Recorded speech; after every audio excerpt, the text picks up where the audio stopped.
एक पेप्सी का कैन ये प्रूव कर देगा कि इंडिया क्यों सुपर पावर नहीं बन पा रहा। जी हां, एक पेप्सी का कैन अनफॉर्चुनेट है, बट ये समझना होगा। अब ये होता कैसे है? ये जो पेप्सी का कैन है ये एल्यूमिनियम से बनती है, और कमाल की बात है कि इंडिया एल्यूमिनियम का लार्जेस्ट प्रोड्यूसर है।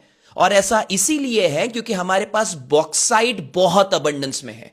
मतलब इतना ज्यादा बॉक्साइट है कि अगले 350 सालों तक हमें कोई तकलीफ नहीं होने वाली है। तो गड़बड़ हो कहां रही है फिर? इसके लिए इसके प्रोसेस को समझना होगा। ये जो पत्थर है बॉक्साइट का, इसे रिफाइन करके इसका मेटल बनाया जाता है, ठीक है। इसके बाद मेटल से बनता है एल्यूमिनियम शीट, और एल्यूमिनियम शीट से बनता है कैन। अब आता है शॉकिंग क्लाइमैक्स। ये जो शुरू का प्रोसेस है ये हम करते हैं, यानी कि पत्थर से मेटल बनाने का जो काम है वो इंडिया करती है, और इसके बाद का जो प्रोसेस है यानी कैन बनाने तक का प्रोसेस ये करती है बाहर की कंट्रीज, जैसे कि साउथ कोरिया, यूएई और श्रीलंका।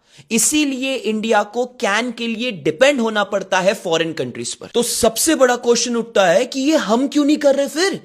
तो पूरा का पूरा खेल छुपा हुआ है मार्जिन का। ये जो पत्थर हमारे देश में है बॉक्साइट, 1 टन बेचने से हमारी कमाई होती है करीबन $40, और वहीं ये कैन जो फॉरेन कंट्रीज बना रही है, 1 टन इसे बेचकर वो कमाती है अराउंड $4000। अब आप समझ पा रहे हैं कितनी दुख की बात है ये? मतलब सारा मेहनत उस पत्थर से मेटल को बनाने का हम करते हैं, और फायदा कौन कमा रहा है? ये फॉरेन कंट्रीज। और एक कमाल की बात बताऊं मैं आपको, ये जो यूएई देश है ना, यहां पे 1 ग्राम बॉक्साइट भी नहीं मिलता, और सबसे बढ़िया एल्यूमिनियम से पैसा कमा रही है ये देश। तो हमारे देश की कंपनी कैन क्यों नहीं बना रही? एमएसएमई तो बहुत सारी है हमारे यहां। तो अब मैं आपको बताता हूं कमाल का कानून जो हमारी सरकार ने बनाया है, कि अगर आप एल्यूमिनियम को इंपोर्ट करते हैं ना इंडिया में, तो उस पर 7.5% का टैक्स लगता है। लेकिन अगर आप कैन को इंपोर्ट करते हैं इंडिया में, तो उस पर 0% का टैक्स लगता है। तो हम सोचते हैं कि भाई कैन ही मंगा लो बाहर से, जब 0% टैक्स लग रहा है। तो अब पत्थर बेचकर तो हम विश्वगुरु बनने से रहे।